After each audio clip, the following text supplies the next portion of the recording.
If you're watching this, chances are you've heard of wholesaling real estate, but you're still not really clear how the process actually works from start to finish, what a real deal looks like, and what can go wrong, and also how you can fix these things. My name is Keegan Burke. I've been in the secured wholesaling space for over a year and a half now. I've closed over 40 deals, and I picked 3 wholesale real estate deals that I've done in the past that I think I learned the most from, and you can too. But the thing is, I didn't pick 3 random deals from the 40 deals I've done in the past. I picked these for a very specific reason.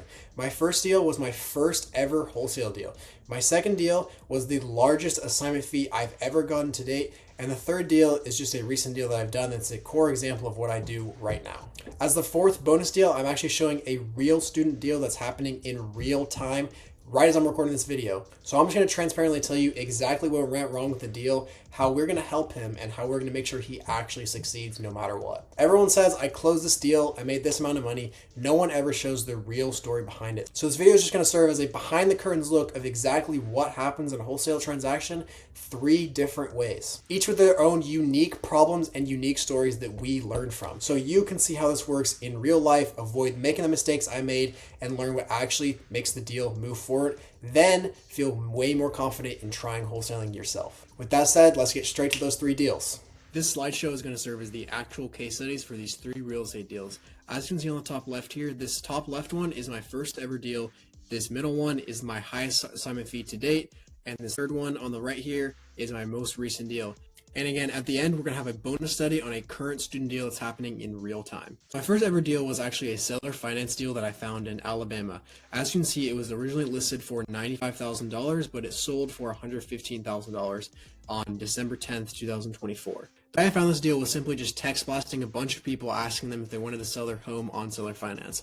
99% of people said no, but a few people said yes, and this was one of them that actually ended up closing.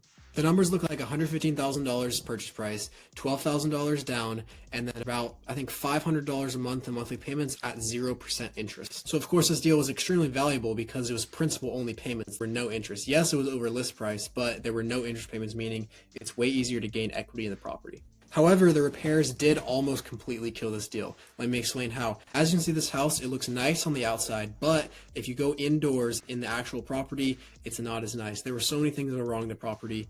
There was messed up flooring, the kitchen was messed up, there were some electrical issues, there was even some roof issues. There were so many things that you just can't see from the pictures that were wrong with the property that we found when we went and inspected the property. However, the way we beat these challenges to secure it was we simply negotiated with the seller, explaining the situation, showing them the inspection report, and explaining that no one's going to buy this at this price if these repairs are needed. The seller agreed to negotiate with us, and they did some of the repairs, but also knocked off a little bit of the price so we could do our own repairs. When all was said and done, it was a great deal for every single person involved, even with the mishap that happened with the repairs. And the lesson we learned from this deal was simply that even though the pictures look good, even though the seller says it's in fine condition, you always have to make sure you're checking and doing your due diligence to make sure it's actually in the correct condition, or else the deal will just fall apart. And luckily enough, the seller was willing to negotiate, but if the seller wasn't, this deal would have just been completely killed. So we learned to do our due diligence beforehand.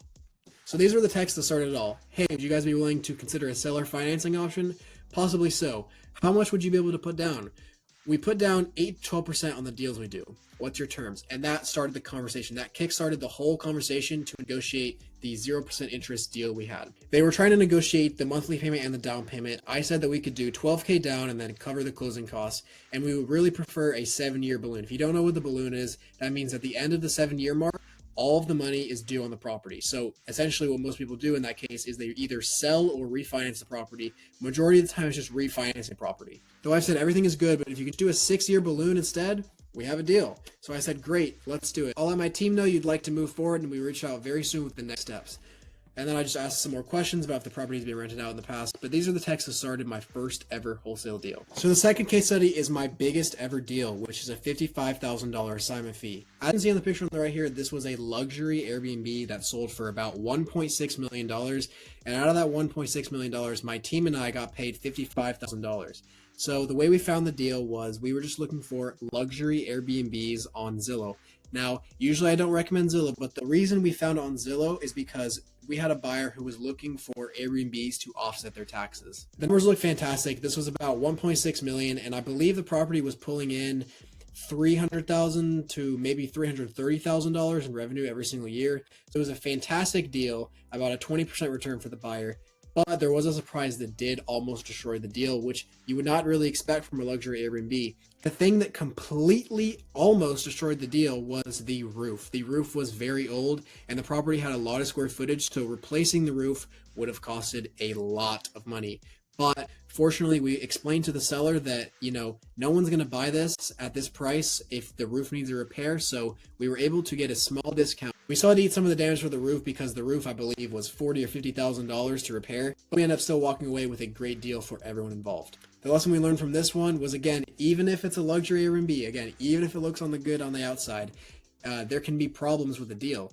And, that's just the way wholesaling goes. You got to always be ready for problems because they usually are going to happen. It's very rare no problems happen, except in number 3, where actually we did not have any problems that happened. So moving on to number 3, a recent deal that we did, which we got paid $5,700 for. This was on the lower side, but if you look on the bottom right here, this property was only $40,000. So there really isn't a lot of room to spread. So a $5,000 assignment fee is about 12% of that, which is a decent assignment, I must say. And the funny part is we could have got this property at even more of a discount, but the seller just wasn't that lenient on price. So the way I got this deal is I just had my VA call a very, very long list of properties. And when they call these properties, they were simply asking if they wanted to sell. And if they did want to sell, then I could hop on the phone with them and I could sell them and I could explain what we do, what we offer, etc., etc., etc. What all the numbers looked like was we essentially negotiated down because the seller kind of needed a more quick cash exit on the property. And so that is something we were able to provide, but that's also where our spread came from. This one did not have many challenges because every once in a while you come across with a wholesale deal and they just don't have many challenges, right? Even though we do this 100% virtually, we got in with our boots on the ground, which is just someone that we send out to just check if the property is in good condition and the seller is not lying to us or anything like that.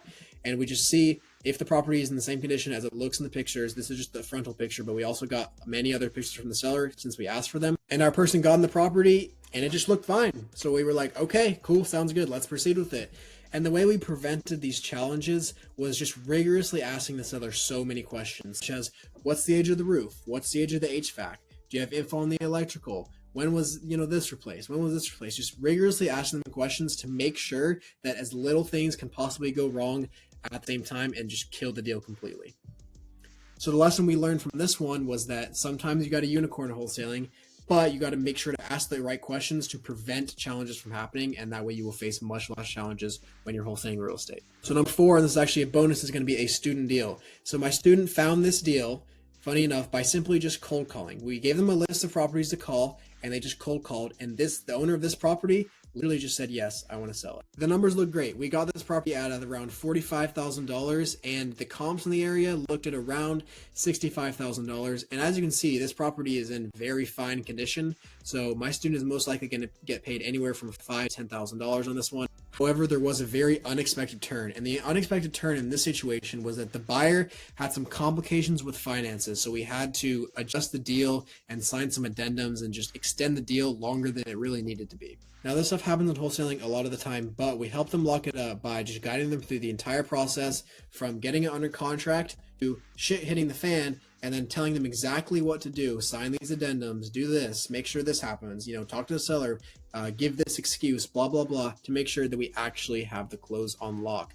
And that's how we're also supporting them to the close, to the finish line, is just holding their hand throughout the entire process, mentoring them, making sure they're doing every single thing right so this deal gets closed. And also in the background, we're making sure that he is looking for other deals. We're making sure that he is still getting his reps in, hitting his KPIs, making sure everything looks good. So worst comes to worst and this deal falls through, he'll have many, many other deals to rely on and, succeed in wholesaling. This is the contract that we use for the property. He's actually 17 years old, so he couldn't sign, so we simply signed for him, and the property is set to close next week. I blurred out the email, property address, and seller's name. And this right here, just, for privacy reasons, but the purchase price is $45,000. We had the $500 earnest money within 7 days of the execution of this agreement. The reason we put the earnest money at the end of the 7 days was simply because so we have enough time to get in there, get a buyer secured, and then still have time to, for the buyer to do everything they need to do and still back out with $0 out of pocket and we don't lose anything. And 9 times out of 10, the seller is usually just going to be chill with this because it's an off-market deal. They're not usually very sophisticated, but it's not taking advantage of people. It's just the way of the game. So throughout the past 1.5 years, I've learned so much about real estate. Wholesaling is very complicated, this is the first lesson I learned. It's so complicated and there are so many things to look out for. right? Like I said in this thing, the roof can be wrong. There can be an issue that you don't see through the surface. The buyer can have issues. There's so many things that go wrong. But if you have the right systems in place, if you have everything you need to do on lock, these things will not happen. And if they do, you'll know exactly how to combat them. The second thing I learned was that the difference between a wholesaler who does 0 to 1 deals a month, aka not very consistent, kind of just freelancing or winging it, and a wholesaler who does multiple deals per month on a consistent basis. Keyword consistent, not any fluke, is building these systems to allow it happen, right? This is a systems game. This is not a go hunt a deal off Zillow, go hunt a deal off Facebook game. This is building the actual systems that allow you to have specific inputs and then get specific outputs when you're wholesaling real estate. And the third lesson is, without my own mentor, I would have still felt completely lost, unsure of how to succeed in the business model, and I would not have made much of any progress wholesaling.